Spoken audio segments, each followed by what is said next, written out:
Vamos a disponernos nosotros entonces a abrir nuestras Biblias. Tengo que decirles con una profunda nostalgia, porque ya el rey David queda en el tintero cuántas enseñanzas, cuántas verdades, cuántas cosas que yo no he dicho. Yo meditaba, ¿qué dejé de decir? Pues tengo una eternidad para poder hablar de este extraordinario personaje, porque es bueno que usted entienda lo que él mismo nos dijo: tú eres nuestro Dios desde la eternidad y hasta la eternidad. Usted es, sin duda alguna, mi querido hermano, Dios le ha dado a usted una vida eterna, y para vida eterna hemos creído. Y esa gloriosa esperanza, imagínese, cosas que ojo no vio, ni oído oyó, ni han subido al corazón del hombre, son las que Dios ha reservado para aquellos que le aman. Pues, ¿qué dejé de decir? Hoy, meditando y viendo mi biblioteca y reflexionando sobre el esfuerzo que los ministros del Evangelio han hecho por 21 siglos de peregrinación a la hora de interpretar, de evaluar, de ponderar la vida de este hombre, solamente voy a hacer mención, no voy a hacer mención de Ireneo, de Juan Crisóstomo, el llamado Pico de Oro, no voy a hacer mención de toda la iglesia medieval, mucho menos del mundo reformado y del siglo XVI y XVII. Basta con hacer mención del príncipe de los predicadores, de Charles Spurgeon, que invirtió, mis queridos hermanos, 20 años en la redacción de una obra monumental titulada El Tesoro de David. El Tesoro de David, cuando yo lo veo, mi querido hermano y amigo, el doctor Eliseo Vila, editor en jefe de la editorial CLIE, lleva varios años en su traducción, y yo le diría que aún en el enriquecimiento de este esfuerzo editorial, porque el Tesoro de David en la lengua de Shakespeare, territorio sagrado, la lengua de Shakespeare, pues parece que la del territorio de Cervantes está quedando mejor. A pesar de que tuvimos muchos años sin la posibilidad de leer el Tesoro de David en nuestra lengua castellana, nuestro querido hermano Eliseo Vila se ha dado la tarea de enriquecer esa monumental obra, y ese comentario bíblico del libro de los Salmos es un comentario del libro de la Biblia desde el libro de los Salmos. Es monumental el esfuerzo que emprendió nuestro querido hermano Charles Spurgeon, y ahora lo que adelanta nuestro hermano Eliseo Vila con esta nueva edición castellana está enriqueciéndola aún más, con más detalles y con muchos más elementos, no solamente del pensamiento puritano, que fue quizás la fortaleza del pensamiento de Spurgeon, sino también del pensamiento reformado y de gran parte pues de la tradición exegética del mundo reformado y también del mundo medieval. Así que nos encontramos, cuando yo veía esa obra monumental, ¿qué dejé de decir de David? Imagínense, había un predicador en Inglaterra que invirtió 20 años de su vida en la redacción de la obra, y con todo eso, cuando yo leía el prólogo del Tesoro de David, él decía: apenas yo siento que estoy rajuñando la corteza de las verdades consagradas en este precioso libro que está vivo, que es la Biblia. Por eso es que nunca usted lo agota, y usted podrá brevar toda la vida de él y siempre lo va a encontrar como un libro nuevo, como un libro renovado, como un libro que siempre tendrá algo que decir a sus vidas. Bueno, y con mucha nostalgia me despido quizás de este maravilloso encuentro que tuve con David, y créanme que no he podido dejar de conmoverme frente a la manera en cómo él se despidió, la manera en cómo él terminó su carrera. Fue extraordinario, extraordinario la manera en la que, sabe que la carrera cristiana, si me permite una metáfora, no es una carrera de 100 metros planos, no es una carrera de velocidad. Usted puede correr la carrera y pensar que usted es Usain Bolt y puede correr en menos de 10 segundos pues los 100 metros planos, y usted cree que es un tema de estrellas y de desarrollo. No, la carrera cristiana es un auténtico maratón. La imagen bíblica es la de una carrera, de un maratón de esfuerzo que lleva tiempo, que por supuesto demanda la consagración integral de nuestras vidas para la consecución de ese objetivo. Digo yo, la consecución de ese objetivo por la gracia de nuestro Dios, por el inmerecido favor divino y su misericordia en nuestras vidas. Pero nadie puede negar que debemos esforzarnos en esa gracia. Algo que el apóstol Pedro nos recuerda en su segunda epístola, cuando nos decía algo que Martin Lloyd-Jones, también el príncipe de los predicadores del siglo XX, nos recordaba cuando afirmaba diciendo: se nos ha olvidado, mis queridos hermanos, que Pedro nos decía que a nuestra fe debemos agregarle virtud, a la virtud dominio propio, al dominio propio conocimiento. La fe nunca es estática, la fe siempre está en crecimiento y usted debe permanentemente estar creciendo, porque cuando usted deja de crecer, no es que usted se quedó en el mismo lugar, siempre usted retrocede. Y los maestros, usted deja de aprender hoy y dejará de enseñar mañana. Esto parece que es un axioma que el doctor Oswald Hendrich, en su libro, ¿verdad?, de Enseñando para Transformar Vidas, nos dejó como un legado invaluable, imperecedero del pensamiento cristiano. Usted deja de crecer hoy y va a dejar de enseñar mañana. Eso es un axioma de nuestra fe. Así que podemos ver en la vida de este extraordinario hombre que él vivió un maratón auténtico, una carrera espiritual que no fue corta, fueron 40 años de labor ministerial, 40 años, por supuesto, de vida pública, pero otros años más de vida privada, donde Dios lo ejercitó peleando con leones, con osos. Dios lo ejercitó para la batalla. Y de alguna manera, mis queridos hermanos, tenemos el testimonio invaluable ya de la despedida de este hombre, la despedida espectacular que nos brindó en Primera de Crónicas, capítulo 28, verso 29. Capítulo 28 y el capítulo 29. Vamos a estar explorando esos versos y vamos a permitir que Dios hable hoy a nuestras vidas.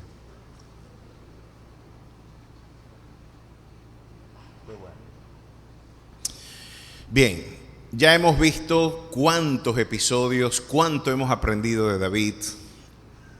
¿Cuánto hemos aprendido de que un hombre triunfa cuando delega su autosuficiencia en la omnipotencia divina? ¿Cuánto hemos aprendido del testimonio de integridad de David? ¿Cuánto hemos aprendido aún de sus errores también? Pudimos ver cómo, de alguna manera, los errores morales de David sirvieron también de un ejemplo de cómo, de alguna forma, siempre recogemos más de lo que hemos sembrado. Siempre nosotros podemos cometer una acción, pero parecen que son desproporcionadas las consecuencias que puede tener el error, que puede tener el despropósito moral y espiritual en la vida del creyente. Y Dios es justo y sabe por qué de manera formativa, por qué de manera también transformadora, Dios hará este esfuerzo por corregir nuestra conducta. Y Dios, a quien ama, castiga, como el Padre al Hijo a quien quiere. Hoy parece que es una mala palabra la idea del castigo. Es más, es una mala palabra dentro de la filosofía de toda la generación posterior al Mayo francés. Y yo siempre les reitero que ese hito cultural del siglo XX es fundamental para entender nuestra contemporaneidad. Usted no puede entender gran parte de la complejidad del siglo XXI después de que nuestras generaciones han asimilado gran parte de la cáustica y tóxica perspectiva de la vida que tuvieron estos pensadores franceses del año 68. Estamos hablando de la generación, los que han hecho aquí maestrías o han hecho alguna suerte de doctorado. Todos estos nombres ustedes los recordarán: Michel Foucault, Jean-Paul Sartre, Simone de Beauvoir, Jacques Derrida, Roland Barthes, casi nadie. Estamos hablando pues de la intelectualidad más prominente que tuvo el siglo XX. Y los intelectuales de vanguardia fueron los héroes y fueron los grandes legitimadores de gran parte, incluso de los sistemas totalitarios que hicieron vida en el mundo occidental. Simone de Beauvoir era maoísta. En este caso, Jean-Paul Sartre era pro Unión Soviética, y el existencialismo se matrimonió con el marxismo en el pensamiento de Sartre. Sartre se negó a recibir un premio Nobel de literatura como un acto de resistencia cultural frente al aparato de propaganda y todo el aparato que él consideraba pues la industria cultural de Occidente. Y toda esta generación de intelectuales son los padres de la ideología de género, de las campañas proabortistas, de la destrucción de la propiedad privada, de la persecución sistemática a la visión de la familia consagrada en las Escrituras. Son los enemigos número uno del cristianismo, y de hecho gran parte del esfuerzo cultural de esta agenda interpreta que la única forma de promover una auténtica transformación política y social es destruyendo los valores del mundo occidental, que en última instancia tienen por fundamento la literatura sagrada. Occidente es Occidente, y todo el esplendor que hoy podemos disponer, y desde nuestras vacunas hasta nuestra penicilina, desde la concepción industrial y toda la sociedad del bienestar que hoy, y de derechos, de igualdad ante la ley, todos estos conceptos, todos estos metarrelatos discursivos y todas estas valoraciones que dignifican la condición del hombre tienen su fundamento en el texto sagrado. No hay nada que valga la pena en la cultura que no tenga su origen en la Biblia. Ahí está, la democracia no va a surgir como una realidad auténtica en nuestro continente hasta que los valores del Evangelio no se diseminen en él. Hoy la democracia en Estados Unidos va en marcha entrópica a paso de vencedores, porque esa sociedad se divorció de los valores de este libro. Así de sencillo. Y esto es algo que tanto el doctor César Vidal Manzanares como nuestro querido premio Nobel Mario Vargas Llosa nos lo recuerda. Mario Vargas Llosa decía, es que la tiranía no sale solita. La democracia no es una experiencia común. La democracia es una experiencia sociológica y culturalmente muy joven. La historia de la humanidad está llena de caudillos totalitarios, porque el corazón del hombre de por sí, en su soberbia, en su arrogancia, quiere imponer su voluntad, y por supuesto los brotes de narcisistas megalomaníacos que han presidido a gran parte de estos caudillos, lo único que han hecho es demostrar lo que las tesis bíblicas nos señalan. Es maldito el hombre que confía en el hombre, porque el hombre es corrupto por naturaleza, y todo poder corrompe, y el poder absoluto corrompe absolutamente. Así que nos encontramos ante ideas que solamente el Evangelio nos puede revelar y que tenemos como fundamento. Y cuando usted explora esas realidades y ve la vida del rey David, usted se va a dar cuenta por qué este hombre vivió el esplendor que tenía. Tenemos una carrera por delante, tenemos desafíos culturales que afrontar, tenemos batallas espirituales que librar, porque aquí estas batallas espirituales que tenemos que librar no son las que usted ve, por ejemplo, en los programas mayameros, ¿verdad? Y en estas agendas de los guerrilleros espirituales que ven demonios en todos lados, pero no lo ven en los predicadores de la prosperidad. Decía, y me resulta bien interesante lo que decía el hermano Augusto Nicodemus, cuando decía, cuando Satanás entró en el corazón de Judas, Judas lo que salió fue, no botó espuma por la boca, no empezó a hacer aspavientos, no lo vimos haciendo algunos ataques de epilepsia o hablando con voz afectada, no. Cuando Satanás entró en el corazón de Judas, lo que hizo fue querer vender a Jesús para sacar provecho de él.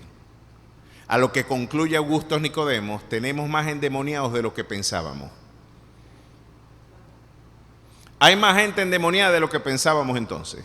Hay más Judas de lo que pensábamos, y parece que la sentencia del poeta del pueblo decía, cuando comentaba el poeta de Paraguaná, no me impongan Padre Nuestro, porque el poquito de voz yo lo guardo para preguntarles a ustedes algo que me quema más adentro que la tos.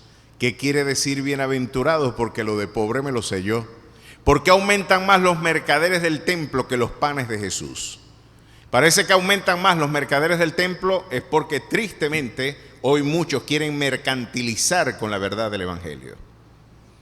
Y no me malentienda, ¿no? Porque uno de los argumentos y falacias que se emplea para descalificar este argumento es, además del argumento ad hominem, agredir a quien argumenta, es la falacia del espantapájaro, poner en los labios del interlocutor palabras que él nunca dijo. Yo con esto no estoy diciendo de que tenemos que quebrar a la iglesia.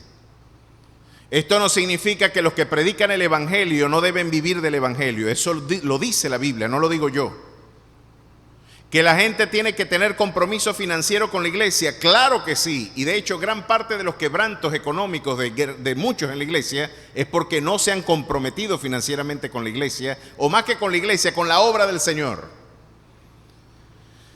Porque Dios va a bendecir al dador alegre. Porque lo suyo, como ya lo veremos, y la manera en la que usted lo administra, traduce la forma en la que usted interpreta su relación con Dios.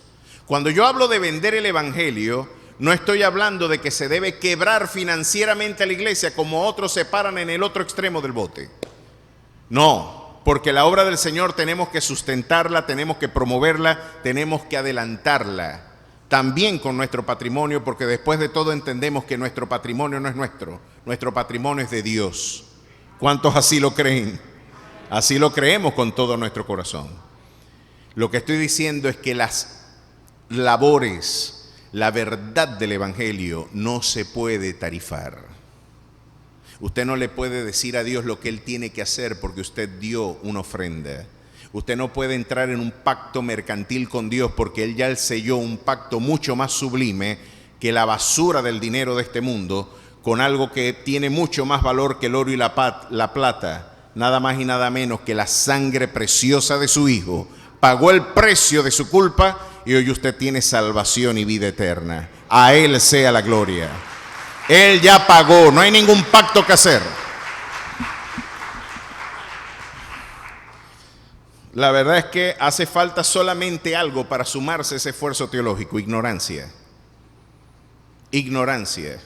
Y bueno, y tienen los maestros que ellos merecen, porque ellos llaman a esto espíritu de Grecia, ¿no? Si usted se medio informa, porque no hay nada más peligroso para un caudillo totalitario, para un caudillo religioso manipulador, que un pueblo bien informado. Que un pueblo que pueda citar la Biblia. Pero la Biblia dice, y esa Biblia dice, hace temblar al infierno. No hay demonio que queda cuando usted dice, escrito está. Y fue la forma en la que nuestro Señor nos enseñó a vencer al enemigo. No solo de pan vivirá el hombre, sino de toda la palabra que salga de la boca de Jehová. Tú me enseñas y me estás invitando a hacer algo, pero escrito está, al Señor tu Dios adorarás y a Él solo servirás. ¿Está dando cuenta usted? Bueno, en este contexto, ahora vamos a explorar cómo terminó su carrera David, frente a los enormes y formidables desafíos que nos asisten como iglesia. Creo que aquí tenemos un elemento tipológico, arquetípico de lo que debe ser nuestra lucha frente al mañana y el porvenir. Capítulo 28, verso 1, dice así la palabra del Señor.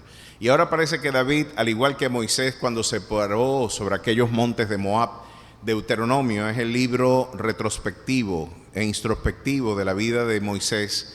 Ahora nos encontramos a un David de forma retrospectiva, también evaluando y ponderando su labor ministerial. Nos va a hablar de su trayectoria, de lo que Dios hizo, y más aún nos habla de cómo interpreta el mañana. Dice así la palabra del Señor, y leemos para la gloria del Padre, del Hijo y del Espíritu Santo.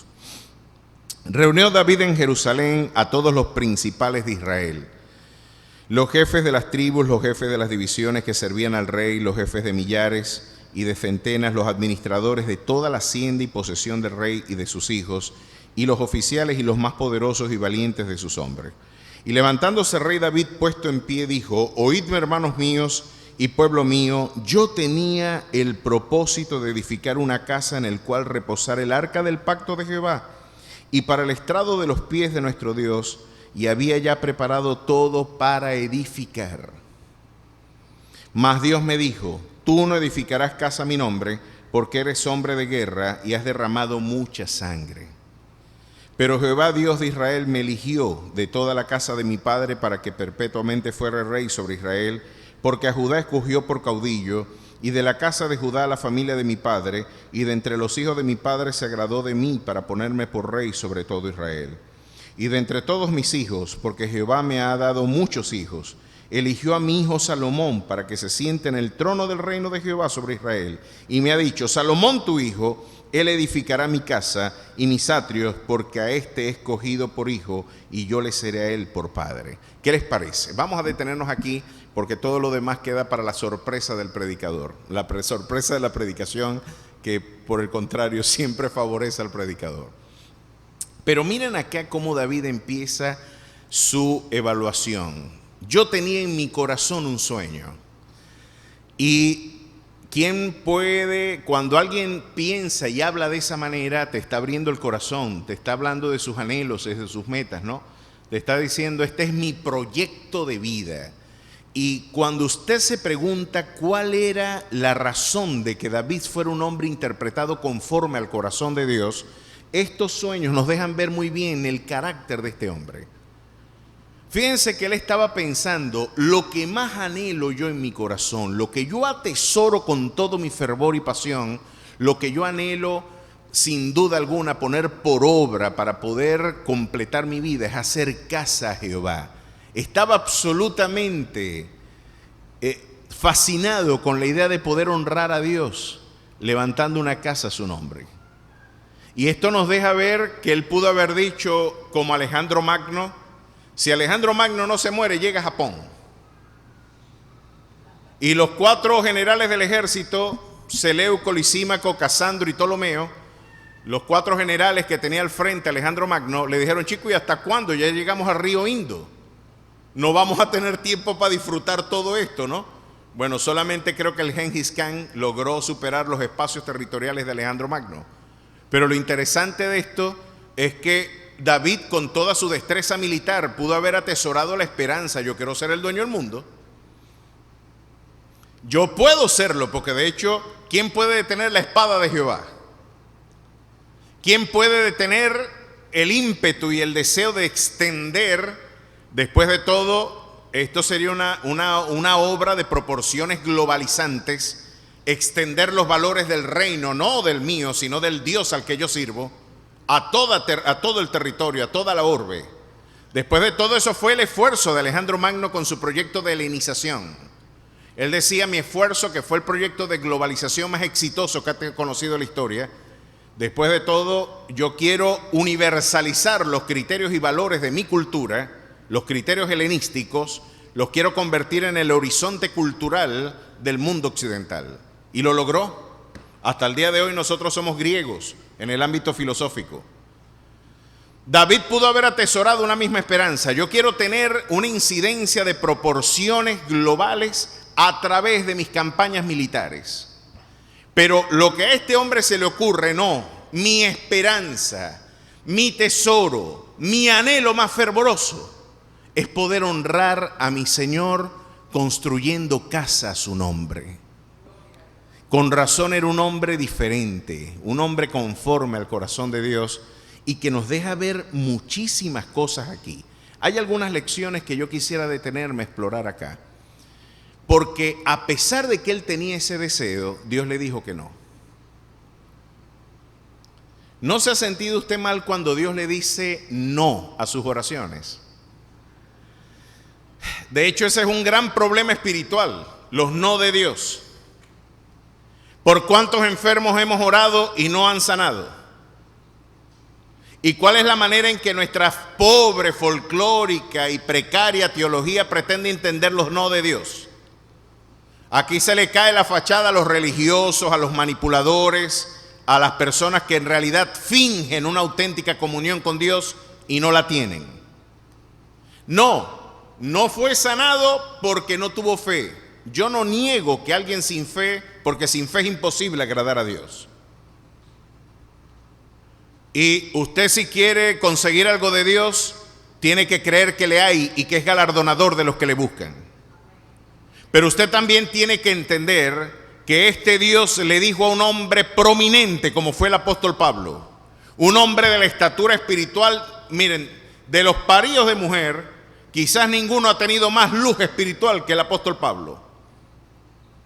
Después de nuestro Señor Jesucristo, quizás el hombre con mayor perspectiva espiritual, con mayor percepción espiritual, con mayor luz en términos de interpretación del mundo espiritual, sin duda alguna fue el apóstol Pablo. No podemos negar, porque a él se le fue revelado el misterio de la iglesia, y el misterio de ese evangelio a los gentiles fue el gran sistematizador del pensamiento cristiano.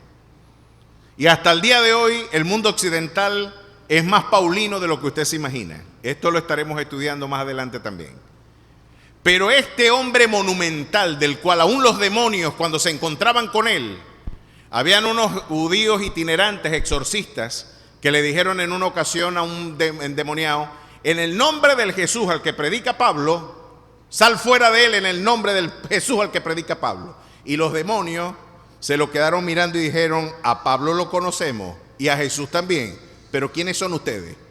Y los demonios le brincaron encima, y si no pegan el carrerón, los deja ahí listos, porque salieron desnudos. Les dio una golpiza al demonio y salieron desnudos. Los demonios conocían a Pablo. Y había una endemoniada que cuando dijo: con este tipo no nos metamos, porque cuando este tipo llega, allá dejó a una tipa divina, los dejó limpios, porque ahora no sabe cuál es la derecha y cuál es la izquierda. Ya no sabe, ni siquiera sabe qué mano es la derecha y cuál es la izquierda. Ya no adivina nada. Y allá un tipo se le quiso poner y lo dejó ciego. Cuando él venga acá, ayúdenlo en la campaña para que se vaya rápido. Y una endemonía empezó a decir: estos son siervos del Dios Altísimo, que ellos proclaman al Dios verdadero, a ellos oíd. Una endemonía dándole propaganda a la campaña evangelística. ¿No ha leído usted eso en el libro de los Hechos? Y lo hizo por varios días. Y yo me imagino que Pablo, por varios días, Pablo decía: aquí hay un tufillo que no sé, está raro, huele a azufre. Esta tipa me está ayudando, pero está más sospechosa que un regalo de suegra. No sé, hay algo. Y dice la escritura que lo hizo por varios días, hasta que, fastidiando a Pablo, me gusta esa versión que dice que lo fastidió. Mirándola a ella, echó fuera al demonio, y la tipa, a pesar de que estaba sumado el esfuerzo de propaganda, fue reprendida y salió fuera el demonio. Miren el discernimiento de Pablo. Hasta los demonios sabían de ella. Y en el cielo también. Conozco un hombre, si en la carne no lo sé, si en el espíritu no sé, que fue arrebatado hasta el tercer cielo, hasta el paraíso, donde le fueron reveladas palabras inefables que no son al hombre susceptibles de entender o de comunicar. Esas palabras inefables: de tal hombre me gloriaré, pero de mí mismo no. No me voy a gloriar, porque era él mismo de quien estaba hablando. Así que había conocimiento de Pablo en el cielo, en la tierra y debajo de la tierra. Y en un momento en el que este extraordinario hombre afrontó momentos de privación, porque un aguijón en la carne le estaba afligiendo, rogó 3 veces a Dios, y Dios le dijo: no. Bástate mi gracia, mi poder se perfecciona en tu debilidad. Es interesante, mi querido hermano, cómo al más grande quizás de los hombres paridos por la iglesia, Dios le dijo no. Y nosotros, en nuestra visión infantil y superficial, le decimos a Dios cuando oramos por un enfermo: no te aceptamos un no por respuesta. ¿No lo ha visto usted en YouTube? Como gente con mucho éxito mediático, como gente con mucho éxito económico, como gente con mucho éxito en términos de marketing, hoy se atreve a decir que no le va a aceptar un no a Dios. Yo no sé qué Biblia están leyendo, pero esa no es la Biblia mía. El Dios al que yo sirvo, al igual que a David, es un Dios que a nuestros, incluso nuestros suspiros, le puede decir no. Y no se siente usted con un poquito de melancolía ante el hecho, pero David quería hacer algo bueno, quería levantarte un templo, Señor. ¿Por qué tú impediste que él no hiciera eso? ¿Por qué después de todo lo has bendecido por qué de alguna manera lo has privado de su mayor sueño, su mayor esperanza? La consumación prácticamente de su proyecto de vida era construir un templo a Jehová. Pero miren cómo David resolvió el no de Dios. Y la manera en la que usted puede también resolver algunos de los no, algunas de las negativas que Dios tiene para con usted. Algunas de las formas en las que Dios lo puede usted privar de algunos privilegios y de algunos deseos. Mis queridos hermanos, antes de decirles cómo David resolvió esto, yo les voy a contar mi proyecto de vida. El Señor por lo menos truncó 2 proyectos de vida muy personales. Yo, hermano querido, yo estaba echando memoria. Ayer estuve un poquito nostálgico al hacer memoria de los orígenes de mi formación en bachillerato. Yo soy baraltiano por formación del Liceo Baral, donde mi madre sirvió casi más de 30 años, ¿verdad? Como subdirectora, y trabajó en el liceo más grande de nuestra ciudad y me honró formar parte de esas filas. Pero yo en verdad no tuve, a pesar de que luego en la universidad sí tuve un buen desempeño, yo no fui muy buen estudiante en bachillerato. Yo era absolutamente consagrado al deporte. Yo me gradué de futbolista. En verdad yo pasé por bachillerato, fue para graduarme futbolista. Hermano, había un segundo de tiempo y yo me iba para la cancha. Yo rompía un par de zapatos casi semanal. Era obsesiva ya la forma en la que yo estaba jugando y el deseo fervoroso de convertirme en un futbolista profesional. De hecho, estuve trabajando y estuve entrenando con la selección juvenil del Zulia. Estuvimos ya a un paso de dar pasos a otro rumbo, pues darle un camino más profesional a ese esfuerzo deportivo. Quizás algunos de mis amigos de mi juventud se acordarán. Es más, cuando llegué aquí a Coro, había un campeonato interiglesia y el único pastor que jugué fui yo. Pues yo me traje el trofeo de máximo goleador. Me lo traje porque, muchachos, con ya más de 30 años les metí no sé cuántos goles a todas las iglesias, muchachos. Andaba envenenado. Me encanta el fútbol y yo atesoraba esa esperanza. Pues a la edad de 17 años, cuando quizás estaba en mi mejor desempeño deportivo, me diagnostica el traumatólogo una osteoconditis.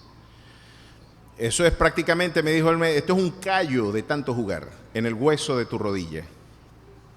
Tenía 16 años, 16 ya para 17.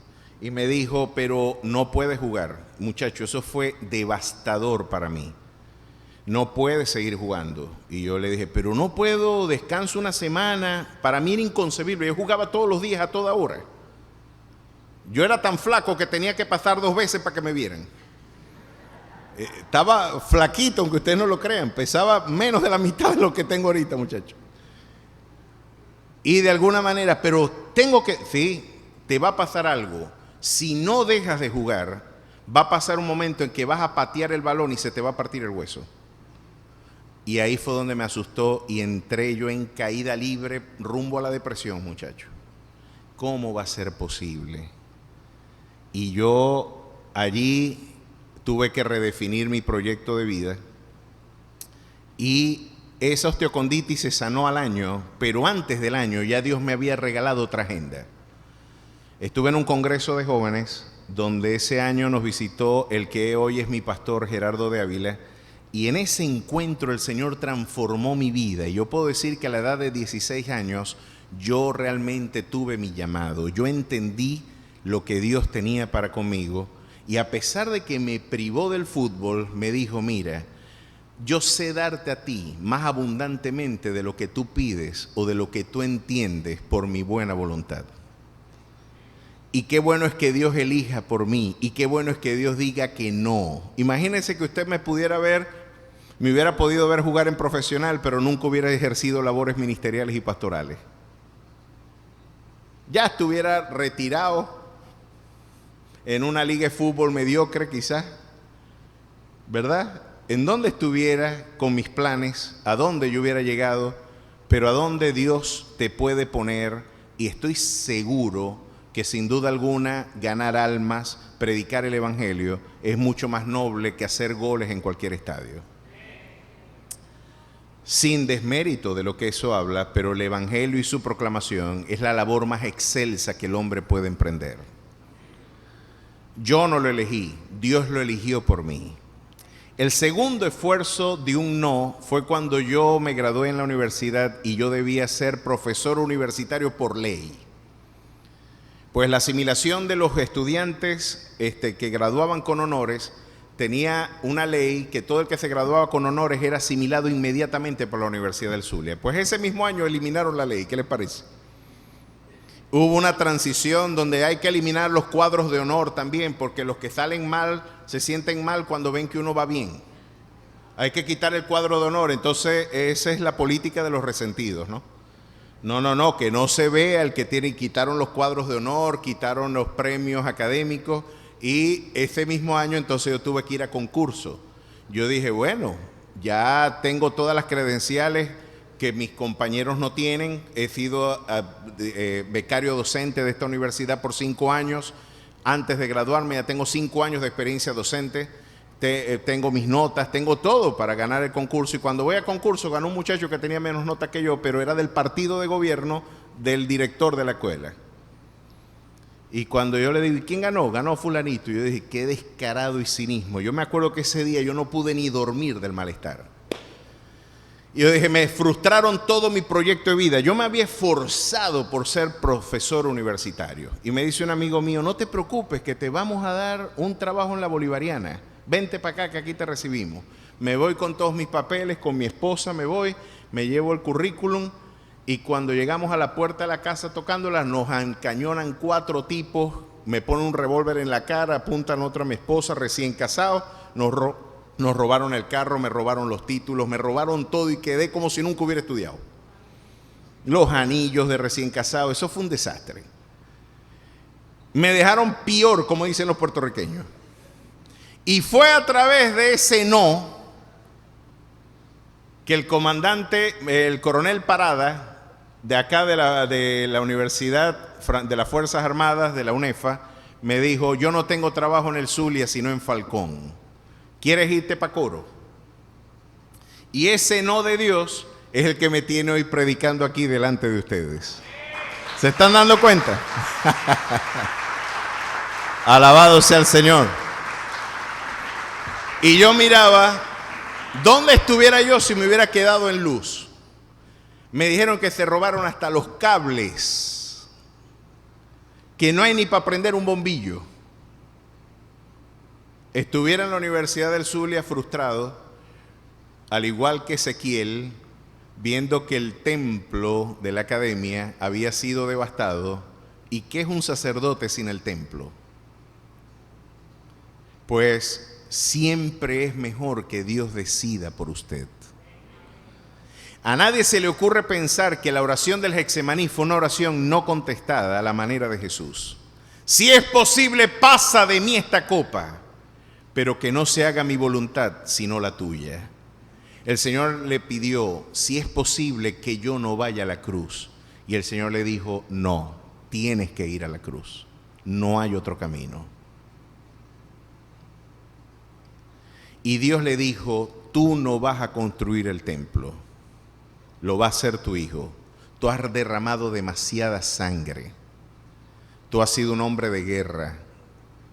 Y David, a pesar de que pudo haberse llenado de frustración, mire cómo usted debe responder ante los no de Dios. ¿Qué Dios no permitió? No construir el templo. Pero ¿qué le dio Dios a David a pesar de no darle el templo? Miren qué le dio Dios. Aquí lo dice.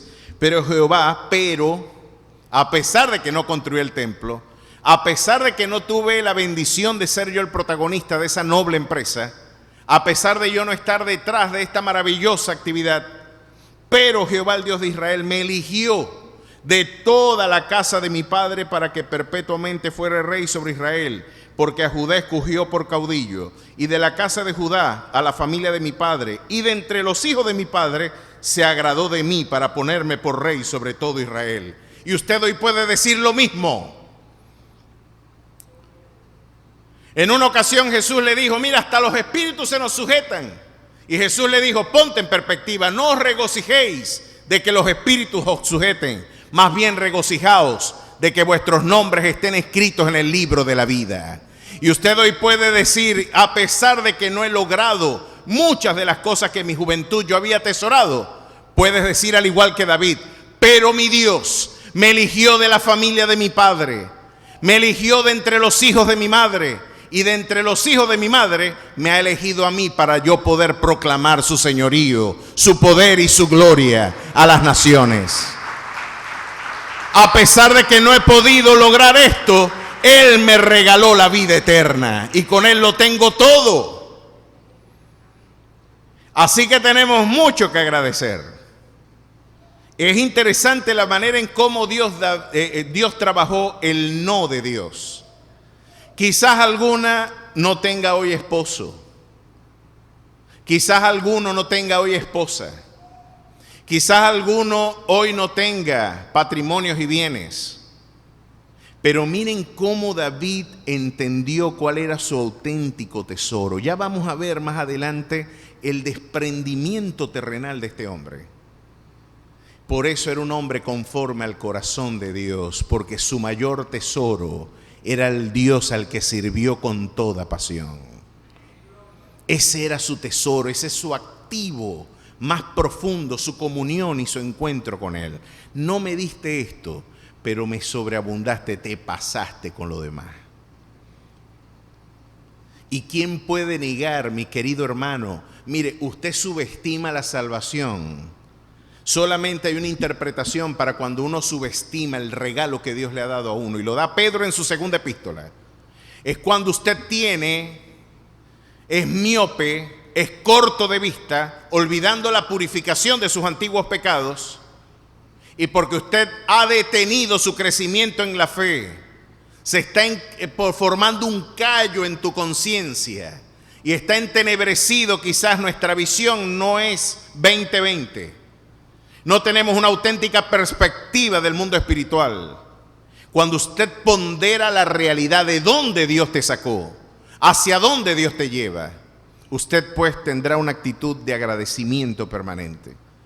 Y saber, me elegiste, me llamaste, yo no te busqué, tú me buscaste a mí. Y David se preguntaba, eso, Él me eligió.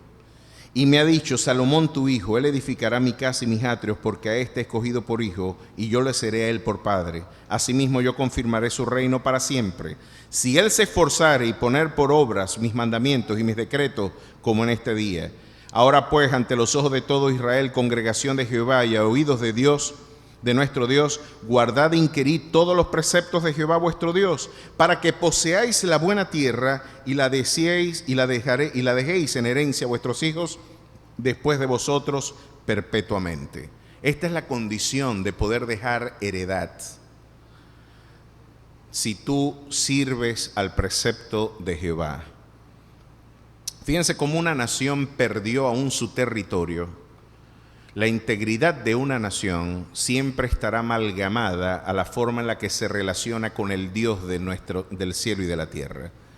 Mi querido hermano, esto no es retórica pastoral. Yo creo que la historia lo confirma. Y tenemos un laboratorio sociológico incontrovertible a partir del siglo XVI, de aquel 1517, del 31 de octubre de 1517, cuando Lutero clavó aquellas tesis en la capilla de Wittenberg, de alguna manera para llevarlas al debate académico, y cuando le regaló a Occidente volver a abrir la Biblia, usted puede ver una realidad sustancialmente distinta en los pueblos que guardan el precepto de Jehová. Usted puede ver la diferencia. Los pueblos de Europa del Norte, que hoy hacen crujir los dientes de los pueblos del sur, el auténtico esplendor de esos pueblos no fue su modelo económico, no fue el modelo industrial, científico, la racionalidad opresiva, como diría la segunda escuela de Frankfurt con Horkheimer o con Adorno. No. El auténtico esplendor de esos pueblos fue que abrieron la Biblia de nuevo. Holanda, Alemania, Inglaterra, los países escandinavos, que casi todos ellos tienen una cruz en su bandera, solamente como un recuerdo histórico, porque esos pueblos hoy marchan de espalda al precepto divino. Puede usted ver una diferencia sustancial entre los pueblos contrarreformados y católicos del sur. Todos los pueblos católicos son subdesarrollados, todos. Así crujamos los dientes, esa es la verdad de la América del Río Grande hacia abajo y de la América del Río Grande hacia arriba. Y el mundo tiene que escuchar eso. No hay democracia sin los valores del Evangelio. No existe. La democracia participativa, protagónica, la democracia representativa, llámela como usted quiera, el modelo es auténticamente exitoso solo si Jehová edifica la casa. Si Jehová no edificare la casa, en vano trabajan los que le edifican. Y podemos tener líderes políticos con muy buenas intenciones, con extraordinarios proyectos políticos, pero si no van amalgamados a esta perspectiva de la dignidad humana consagrada en esta cosmovisión, si no estamos acompañados de esta visión, aún los modelos más de mayor esplendor se desvanecen cuando la luz del Evangelio no resplandece en una comunidad y en una nación. Israel perdió esta perspectiva y aún perdió su territorio y toda la nación fue exiliada. Así que David con estatus profético anticipó lo que geopolíticamente sucedería luego en el siglo VII después de su era. Siglo VII antes de Cristo. Nos encontramos, mis queridos hermanos, ante un precepto que es real. No hay derechos humanos sin la visión antropológica consagrada en la Biblia.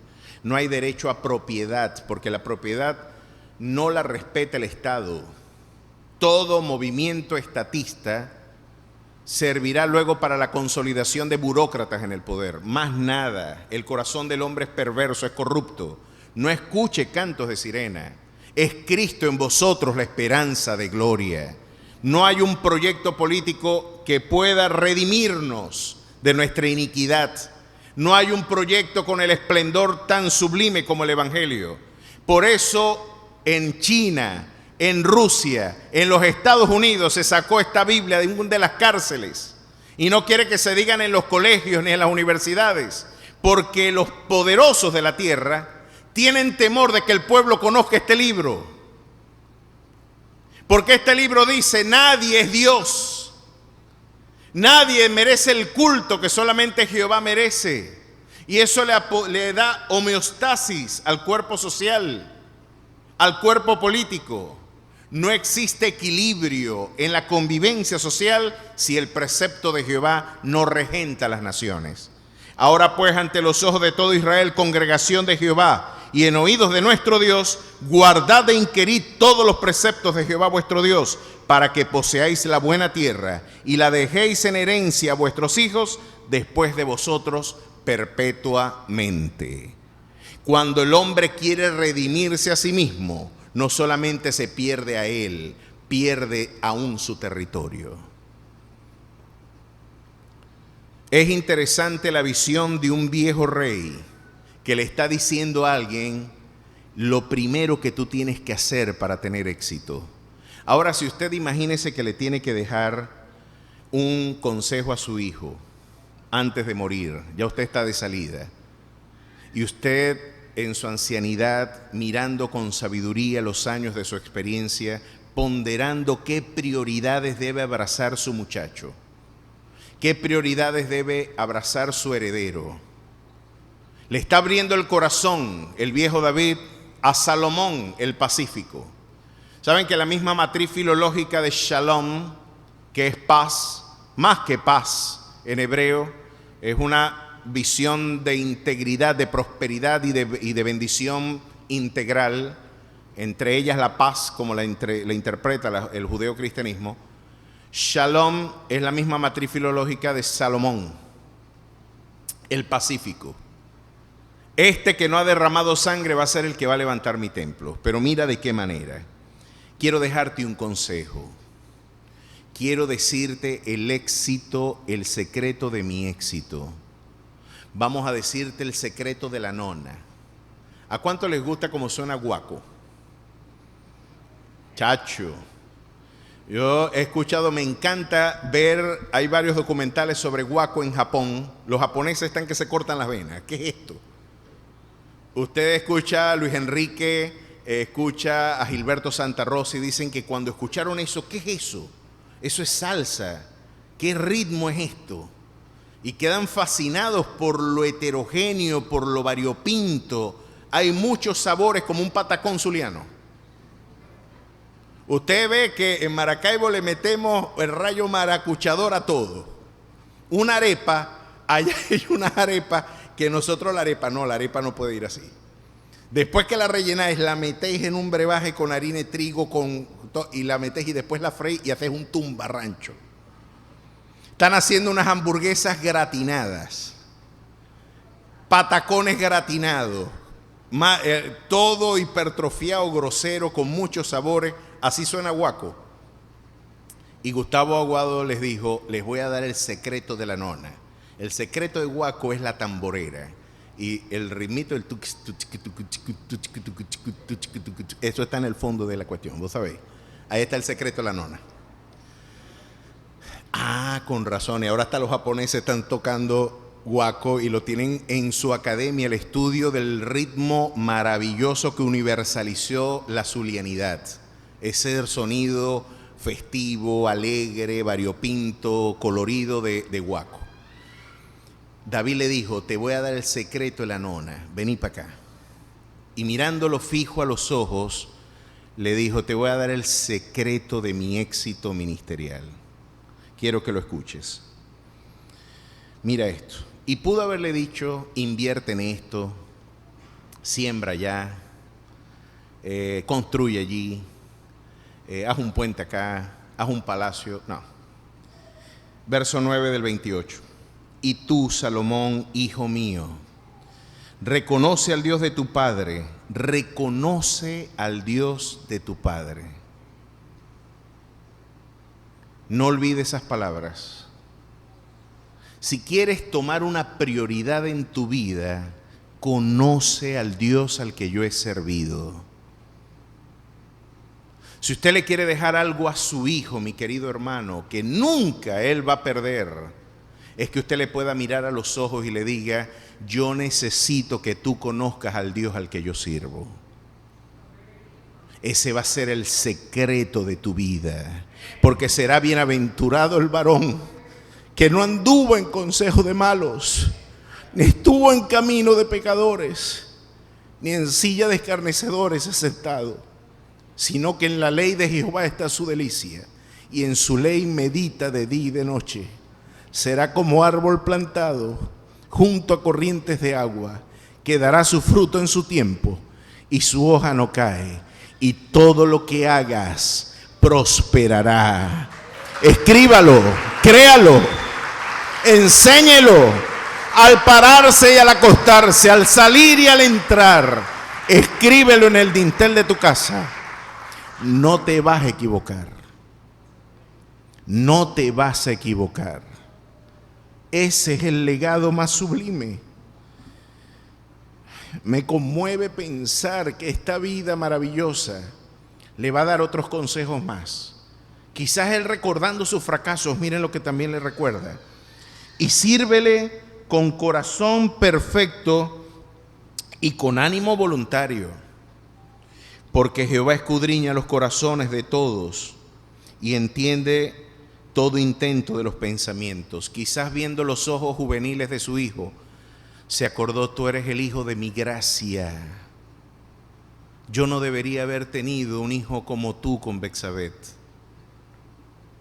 Tu madre y yo fuimos adúlteros. Y quizás él pudo haber recordado sus pasados y pudo haber recordado y dar mayor gloria aún diciendo, tú eres el hijo de mis segundas oportunidades. Tú eres el hijo de la gracia, el que yo no merecía tener. No te olvides que ese Dios escudriña el corazón también. No te equivoques. Mira cómo yo recogí más de lo que sembré. Dígale a sus hijos aún sus fracasos.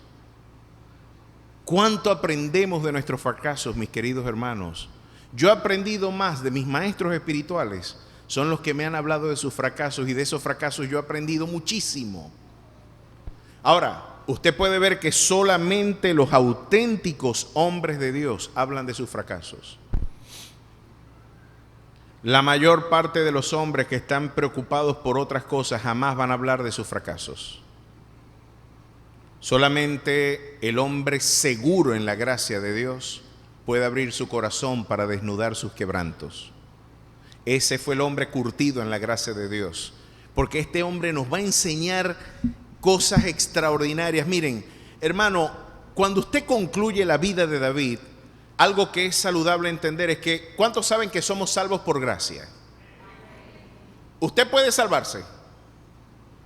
No lo dude. Miren que este es el eje neurálgico de nuestra fe. Usted no se salva a usted mismo. Usted puede ser el hombre con la observancia moral más impecable de la historia, y usted puede ser un hombre impecable social, privadamente. Usted puede decir que usted es una persona sin defectos. Igualito usted se va para el infierno. Porque tu justicia es como un trapo de inmundicia ante la presencia de tu Dios. Fuimos concebidos en pecados. Veneno de espides hay en nuestras lenguas. Y nuestro corazón es engañoso y perverso más que todas las cosas. No te engañes. El corazón del legalismo es la autosuficiencia. El tener confianza en tu propia habilidad moral. Tú no eres salvo porque tú tengas destrezas morales que estén por encima del promedio de la gente. Cuando tú empieces a entender el evangelio, mientras más cerca estés de Dios, más vergüenza vas a tener de ti mismo. Y menos vas a confiar en ti y más vas a confiar en Dios. Somos salvos por gracia, pero también he llegado a una conclusión. Yo como por la gracia de Dios. Yo me visto por la gracia de Dios. Yo vivo en un lugar que hay relativa paz por la gracia de Dios. Tengo familia por la gracia de Dios. Tengo amigos por la gracia también de Dios. No es solo mi salvación. Todo mi respirar lo mueve la gracia de Dios. El favor inmerecido de mi Dios. Y esto me desarraiga de este mundo y promueve en mi corazón una actitud de humildad, porque me ha humillado el reconocer que yo no puedo hacer nada. No puedo hacer nada si no está bajo la égida de su voluntad, de su gracia, de su misericordia en mi vida. Por eso esas misericordias son mejores que la vida. A Él sea la gloria por los siglos de los siglos.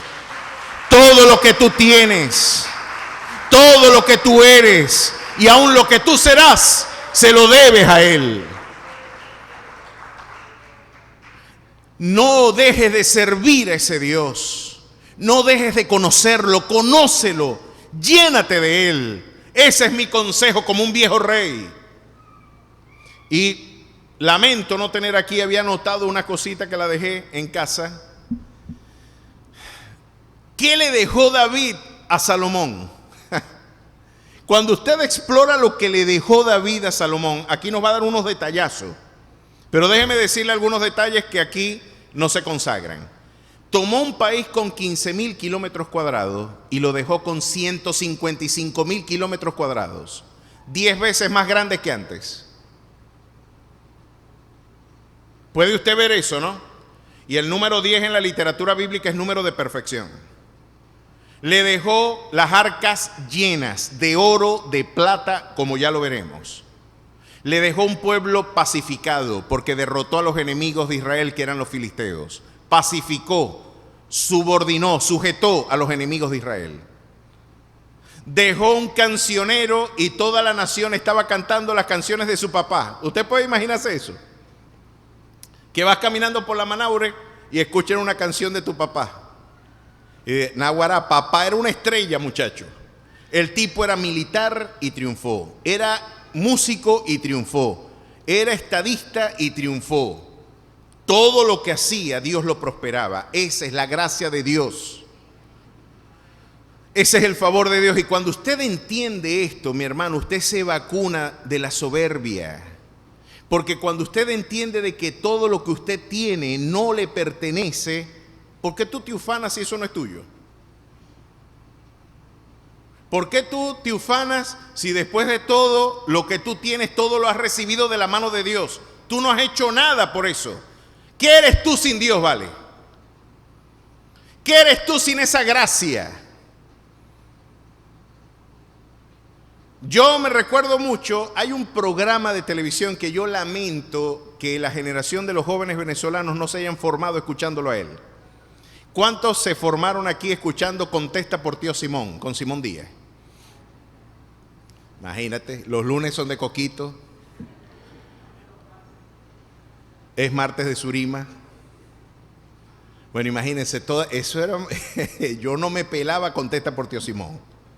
Y Tío Simón en una ocasión puso a Coquito, que no tenía zapatos con que ir para el baile, y Chusmita le dice, no se preocupe, compadre, que yo le presto el liquiliqui, le presto las alpargatas para que usted vaya para esa fiesta y enamore a esa muchacha. ¿En serio, compadre? Sí, yo le voy a prestar los zapatos y le presto el liquiliqui. Y se fue Coquito, muchacho, vestido con su liquiliqui blanco y unos alpargatotas, muchacho, con lentejuelas.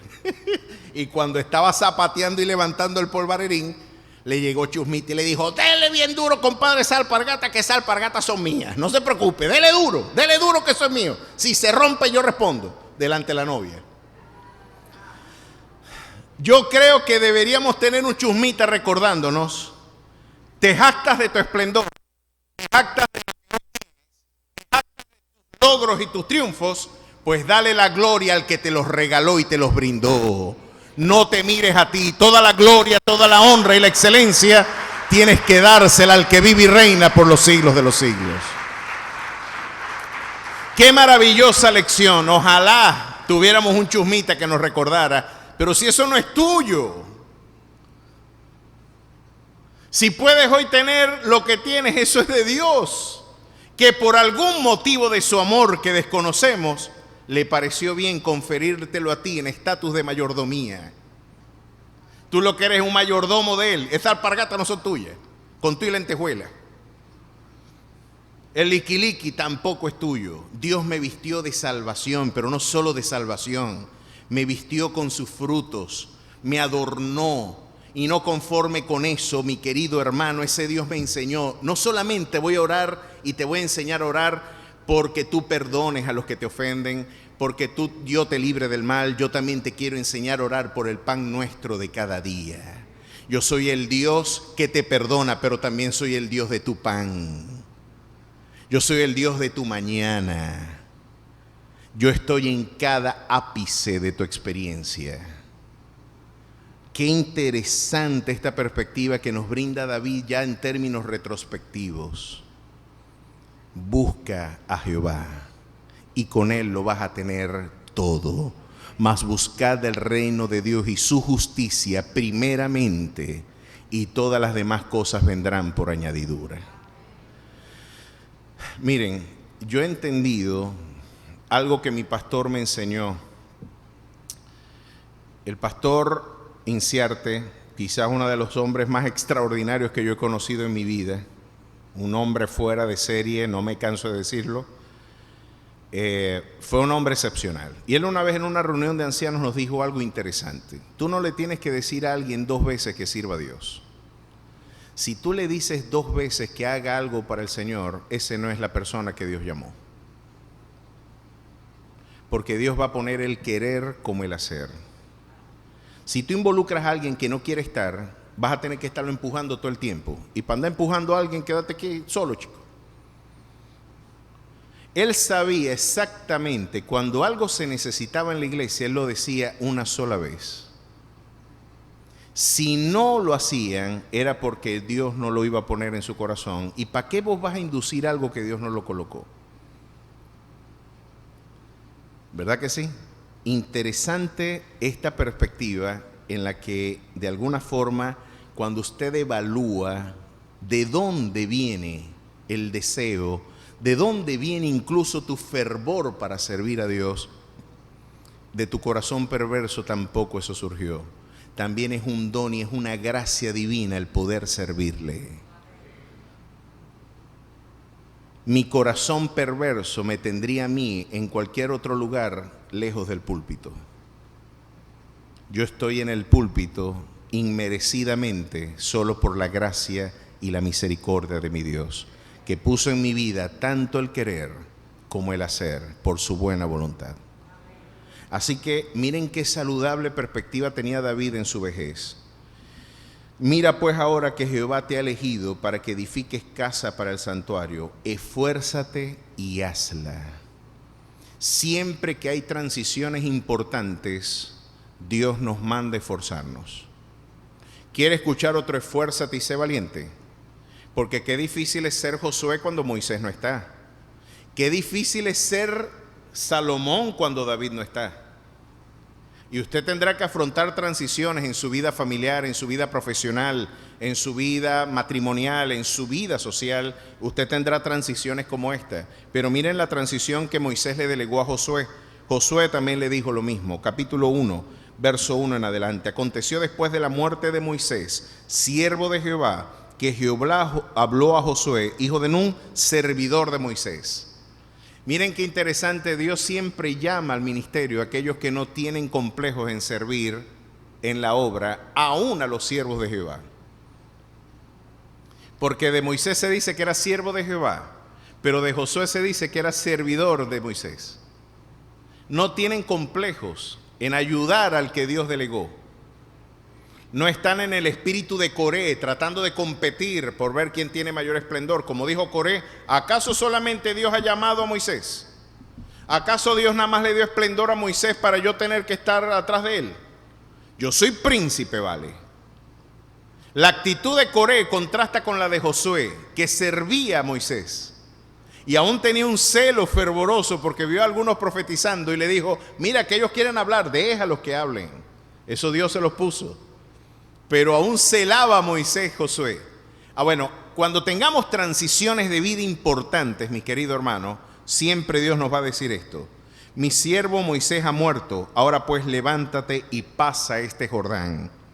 Tú y todo este pueblo y la tierra que yo les doy a los hijos de Israel, yo os he entregado, como lo había dicho Moisés, todo lugar que pisare la planta de vuestra pie. Desde el desierto y el Líbano hasta el gran río Éufrates, toda la tierra de los Eteos hasta el gran mar donde se pone el sol, será vuestro territorio. Nadie te podrá hacer frente en todos los días de tu vida. Como estuve con Moisés, estaré contigo, no te dejaré ni te desampararé. Subraye esa promesa. ¿Puede usted imaginar que como Dios estuvo con Moisés, está con usted? Mi querido hermano, gran parte de nuestro sufrimiento emocional y psicológico deriva de no entender esto.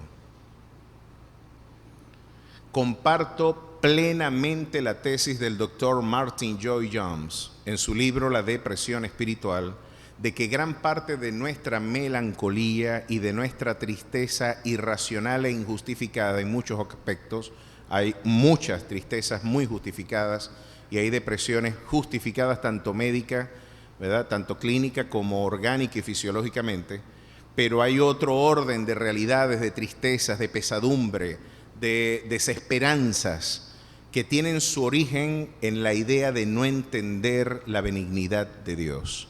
Tener una concepción infantil de quién es Dios lo hace usted un cristiano precario, lo hace sufrir innecesariamente. Y usted, al igual que los discípulos en la tormenta del mar de Galilea, del lago de Genesaret, usted puede reprocharle al maestro, no tienes cuidado que perecemos, no tienes cuidado de nuestras vidas. A lo mejor usted en desconocimiento de quién está montado en la barca. ¿O es que tú crees que él nada más multiplica panes? Él es el Rey de reyes y Señor de señores. Los cielos, la tierra y debajo de la tierra le están sujetos, porque Él es el Dios de toda la creación, no solamente de tierra firme. Él es el Dios de los mares, de los lugares ignotos, de los abismos y de los lugares que tú tienes temor. Él es el alfa y Él es la omega. Él es el principio y Él es el fin. Él es el Dios todopoderoso. Y de tú no entender este carácter, vas a sufrir mucho.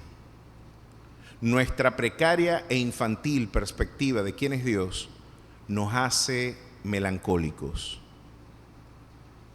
nos hace pesimistas. Entender quién es Dios es entender que como estuve con Moisés, yo también estaré contigo.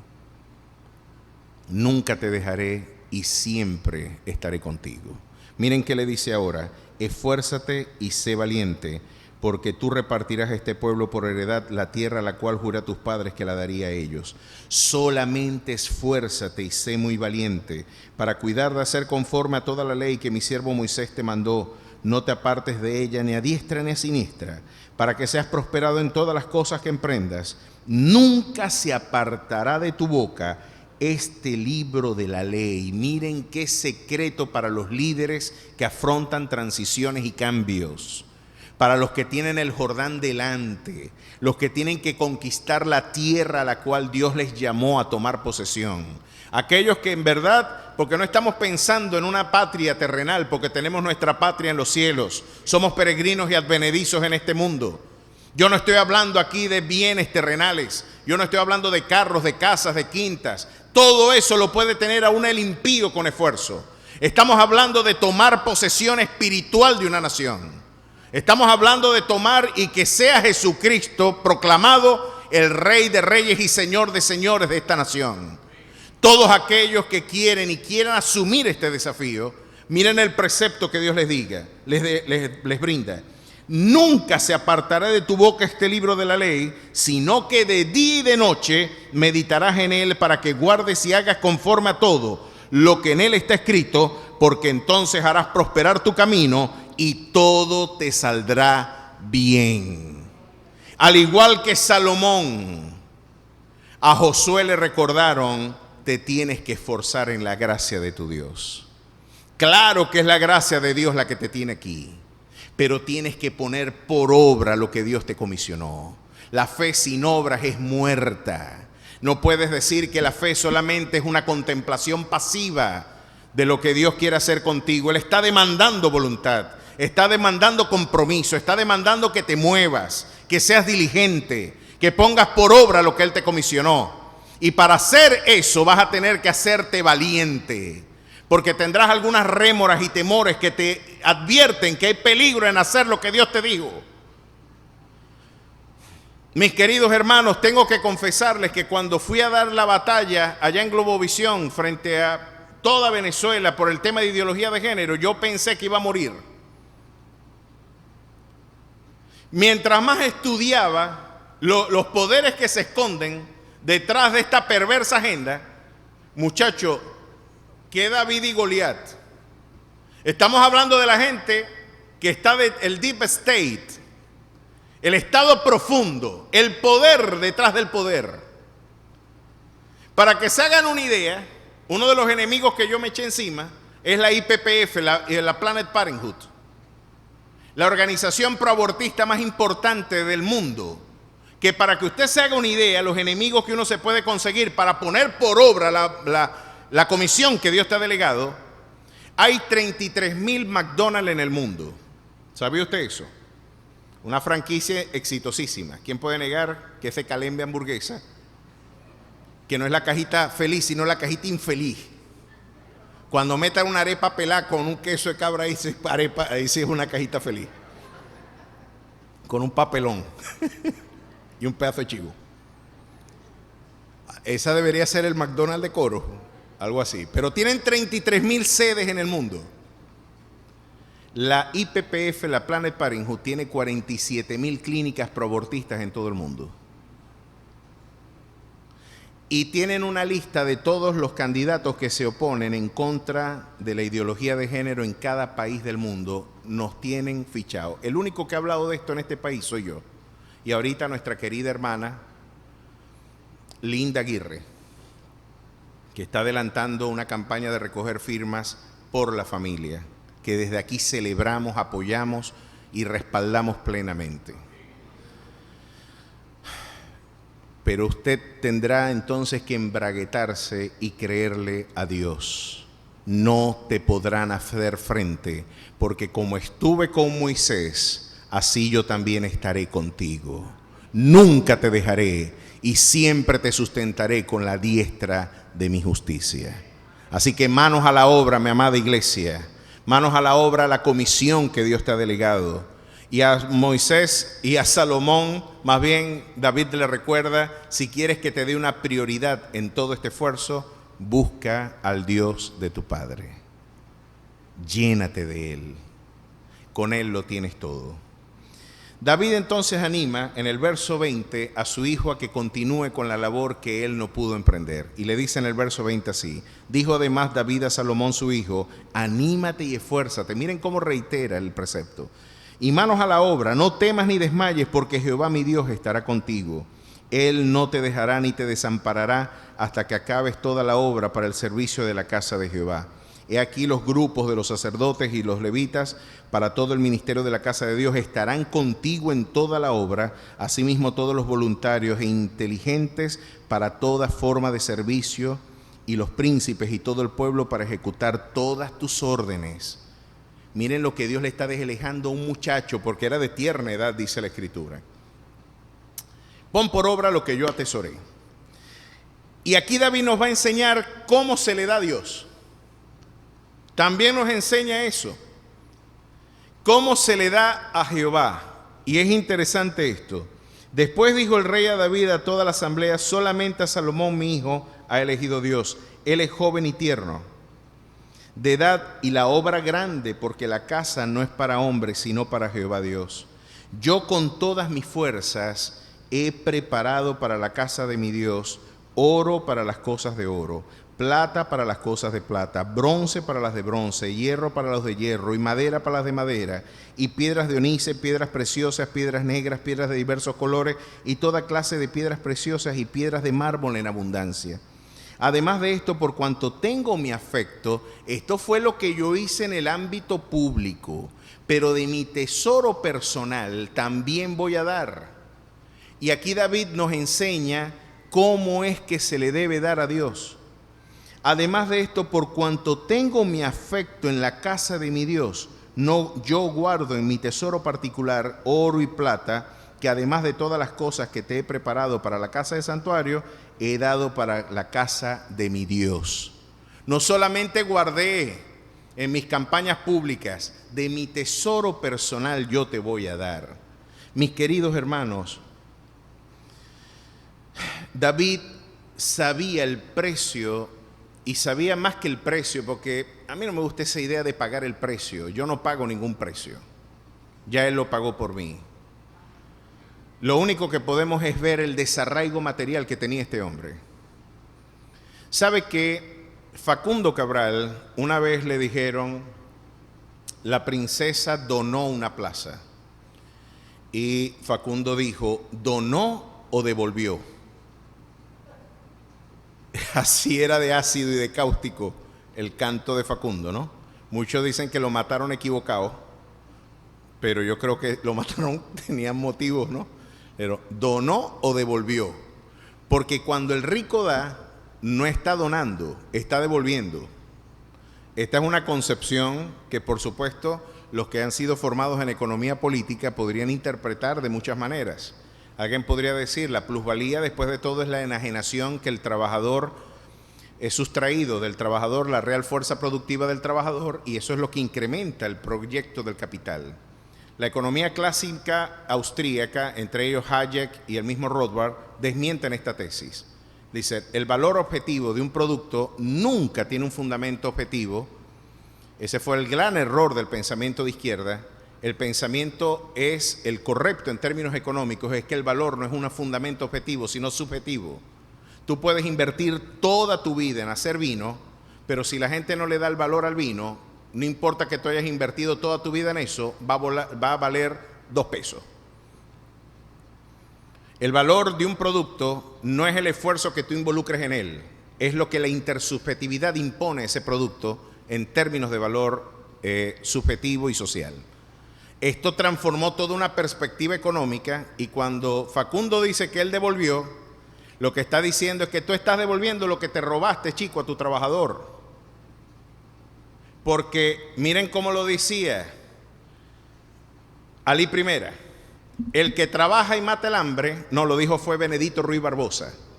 Esto lo dijo Benedito Ruiz Barbosa en un personaje titulado Tian Gallina, en donde Tian Gallina, un proletario brasileño, dice en el personaje de Tian Gallina: el que trabaja y mata el hambre no se come el pan de nadie, pero el que trabaja y gana más de lo que come siempre se come el pan de alguien.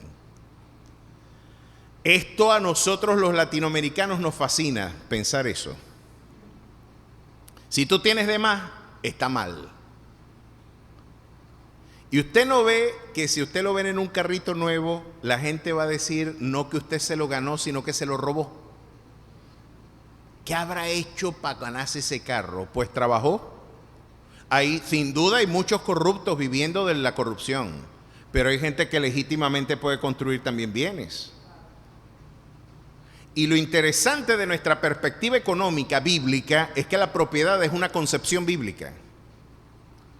Lejos de interpretarse desde la perspectiva de Marx, la prosperidad sí tiene en algunos casos un fundamento de enajenación de la real fuerza productiva del trabajador, pero en otros casos no es otra cosa que la bendición de Jehová reposando en la vida del hombre.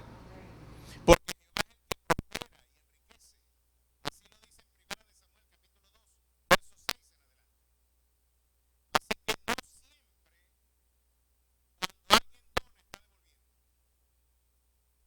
lo puede estar haciendo de manera legítima Donald Trump o Bill Gates o los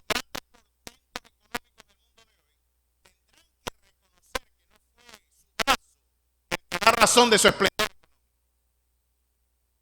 David sí tuvo la habilidad de reconocer que el autor y el artífice de su prosperidad, de su bendición y de su abundancia fue Jehová, Dios de los ejércitos. Ese Dios prosperó mi camino. ¿Y por qué el rico le cuesta tanto dar entonces? Porque en primera instancia cree que él es el artífice de ese logro y en segundo lugar tiene su confianza puesta en esos recursos.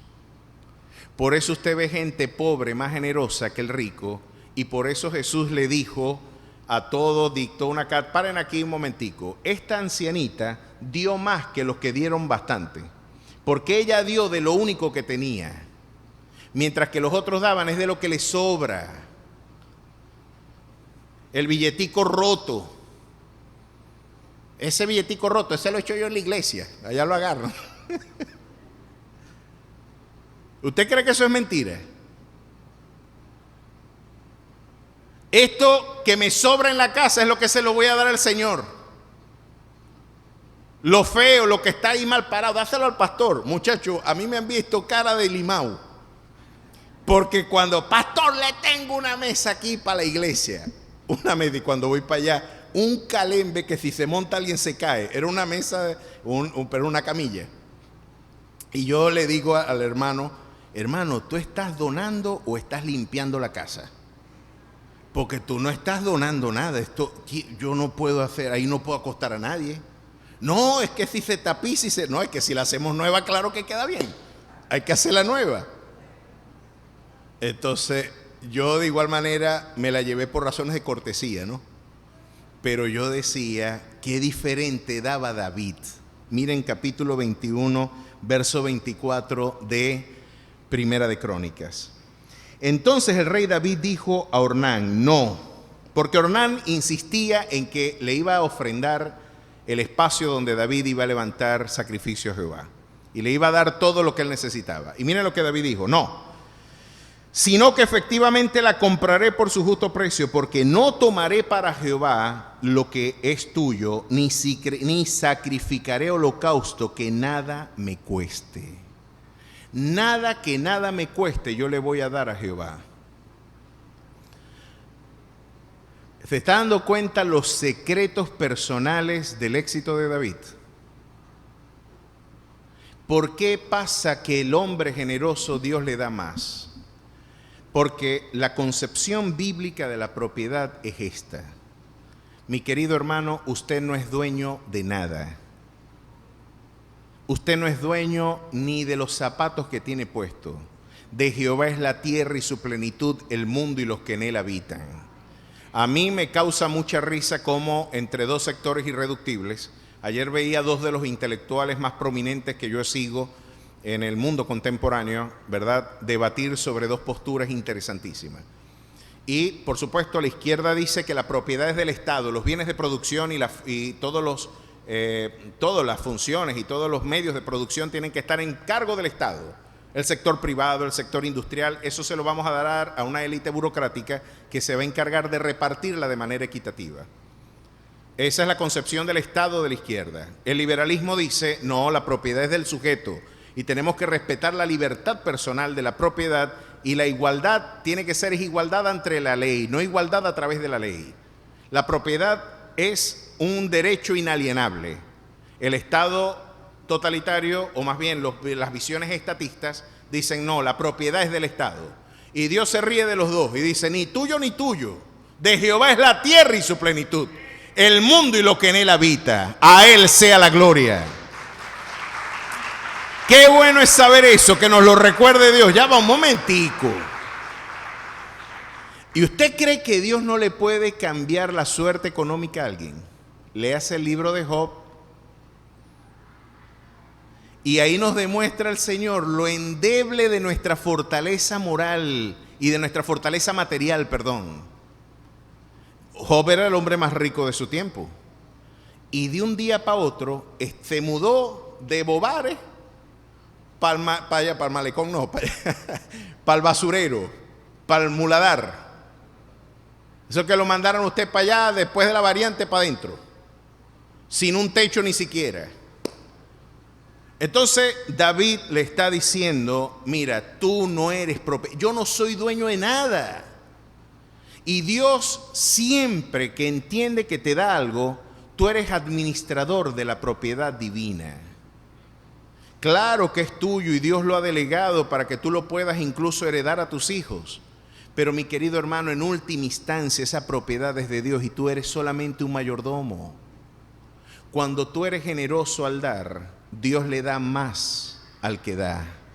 Y Dios da semilla al que siembra. Y Dios prospera y bendice al alma generosa, al dador alegre, al que da con alegría, Dios lo bendice. ¿Por qué? Porque Dios dice, este está administrando conforme a mi criterio lo que yo le he dado. Lo mío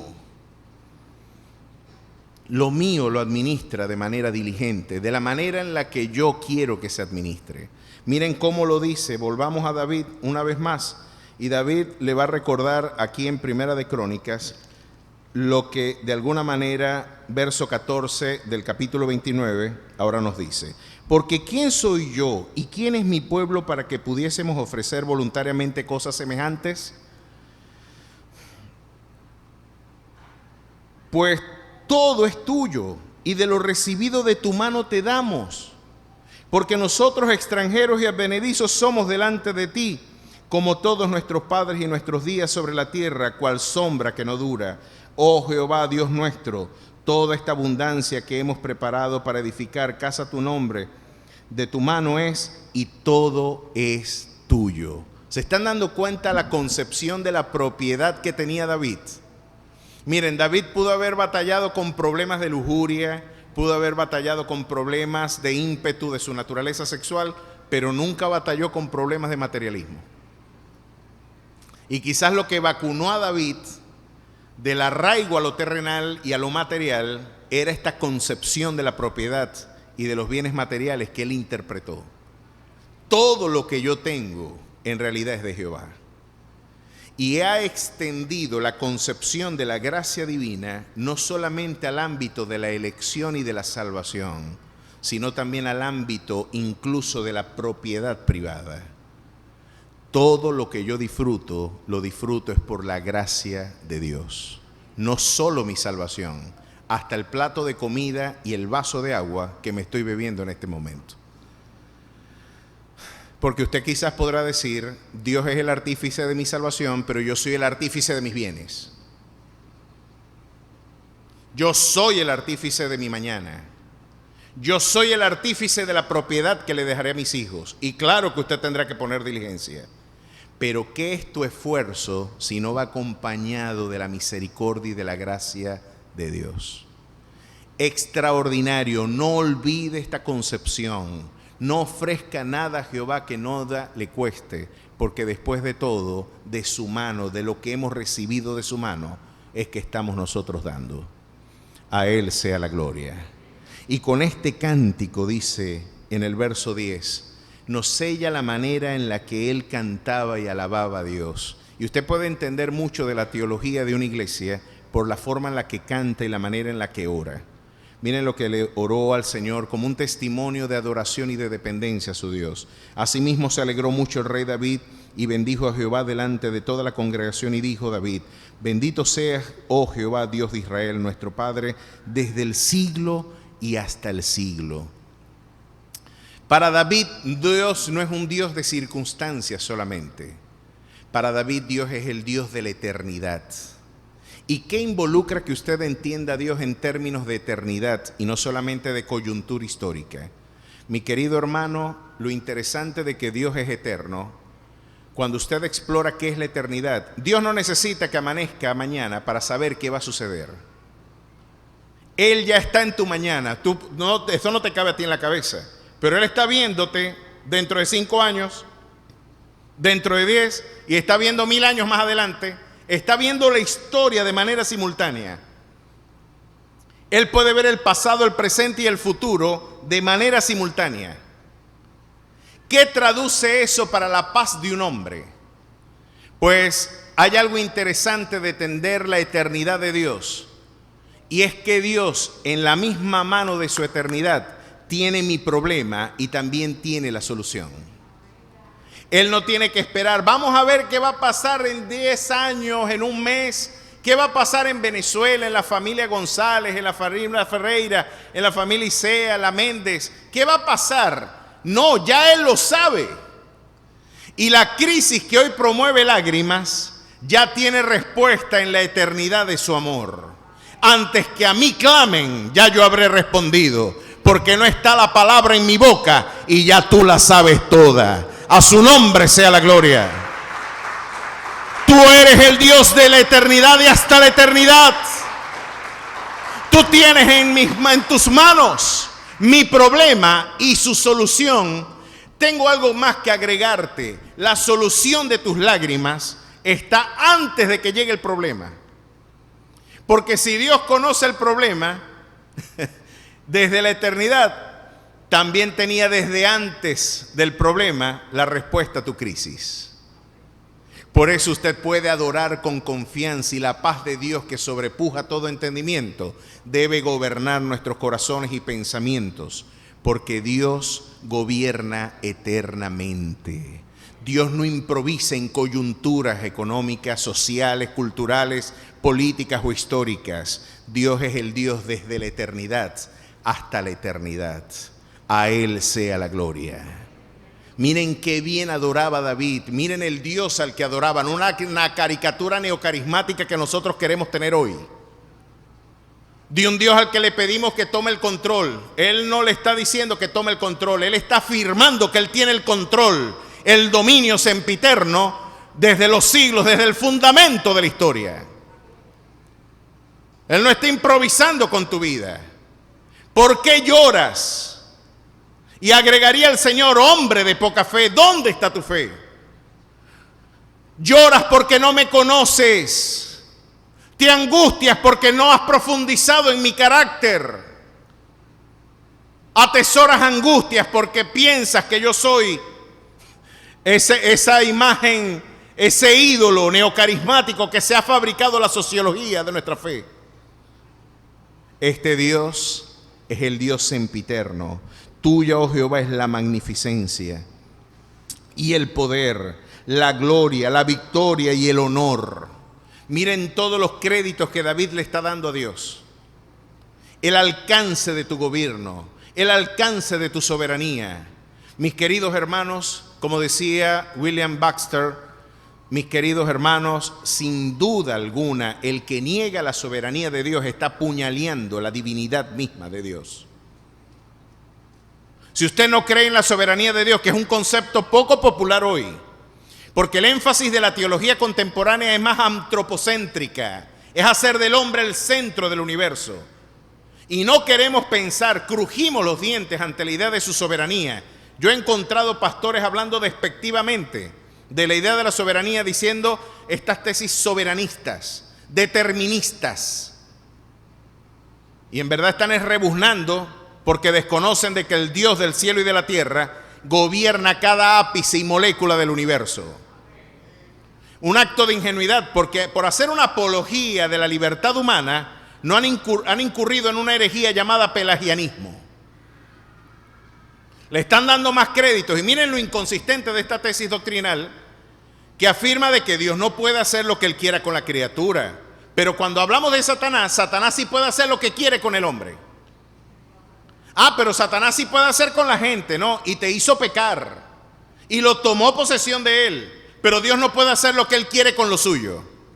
Nuestro Dios gobierna en el cielo, en la tierra y debajo de la tierra. Su gobierno es sempiterno. Suyo es el poder, el honor, la gloria, la omnipotencia. Él es el Rey de reyes y Señor de señores.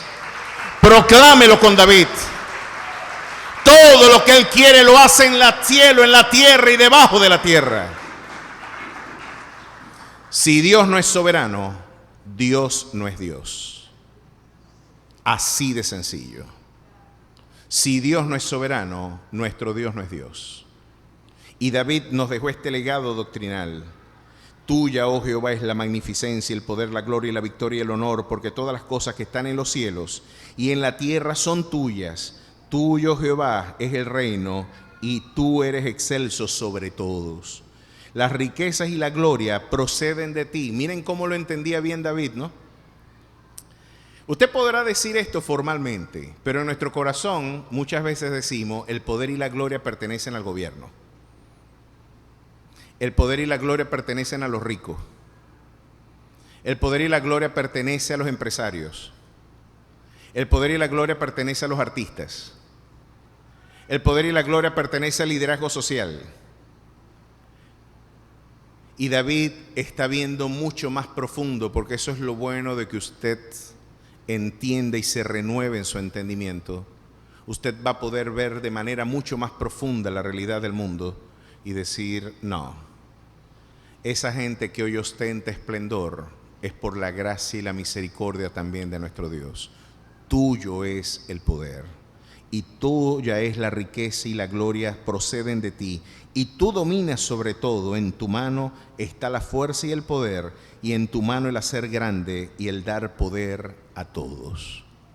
Si Dios no es soberano, Dios no es Dios. Nunca olvide esto.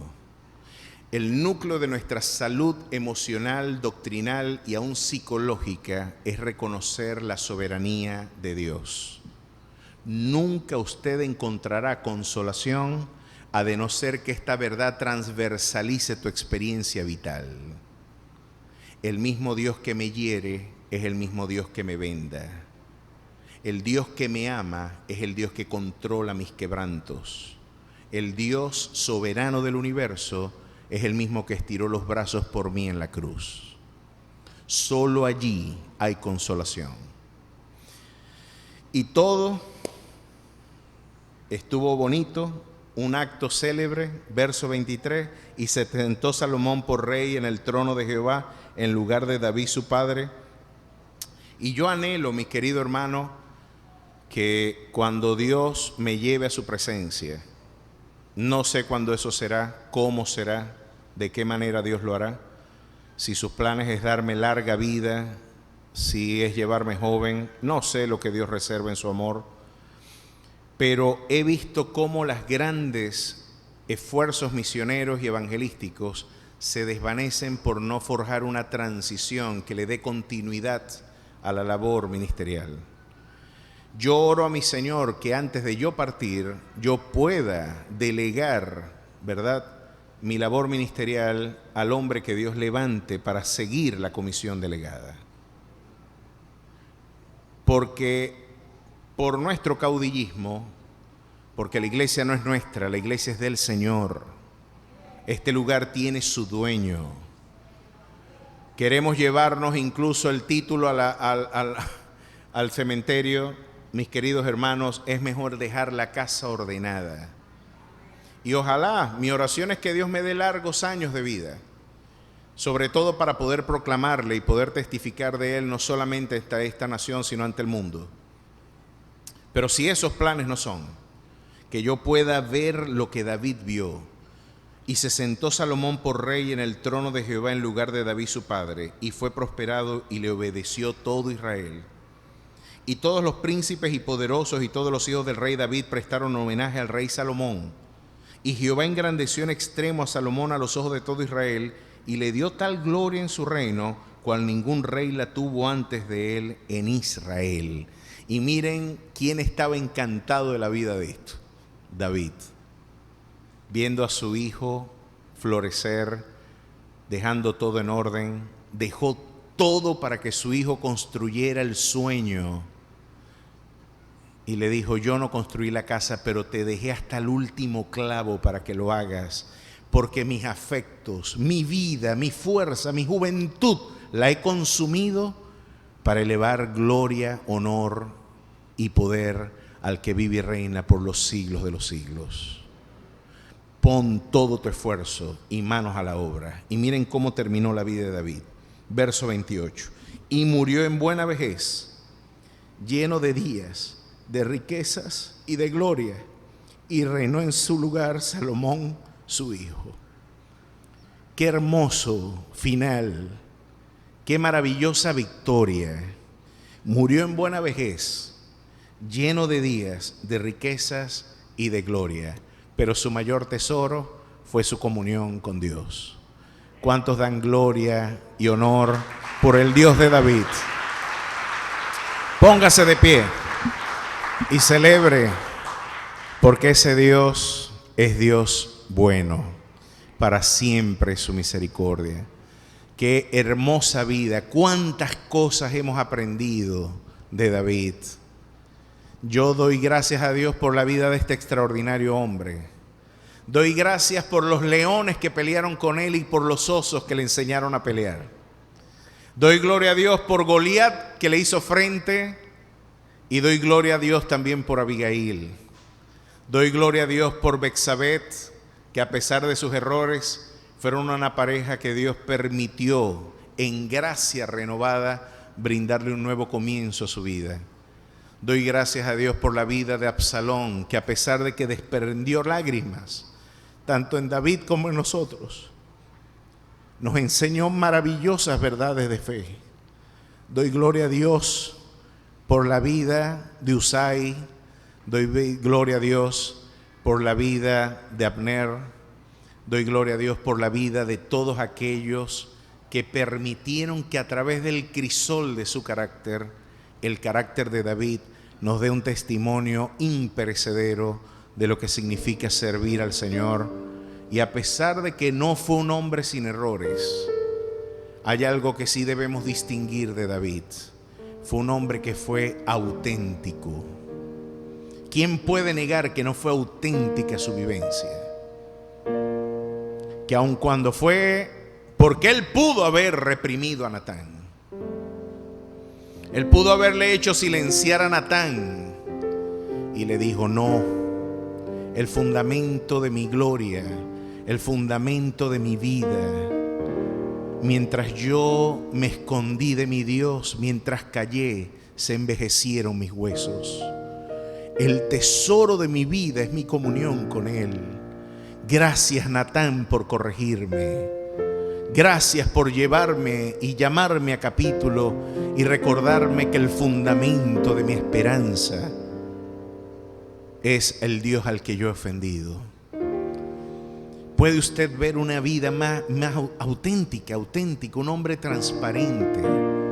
Se equivocó, pero aún sus errores nos dejaron grandes lecciones. Qué maravillosa vida. Dios le dio muchos años de vida. Lo llenó de gloria, de bendición. Cuando hablamos del reinado por antonomasia, traemos a memoria el reino de David. Y tengo algo que decirles. Nos vamos a encontrar con este rey, porque Él es el Padre en la carne del que es Rey de Reyes y Señor de Señores.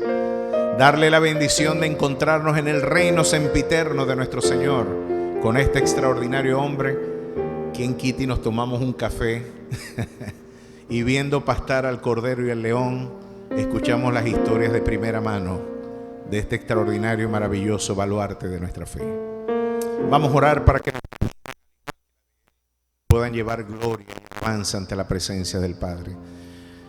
Gracias te damos, maravilloso Rey, por este precioso episodio, por esta maravillosa vida con la que tú nos has inspirado, nos has desafiado, nos has llenado de esperanza. Hoy, Rey maravilloso, hemos entendido que todo lo que somos y seremos depende de tu gracia. Es tu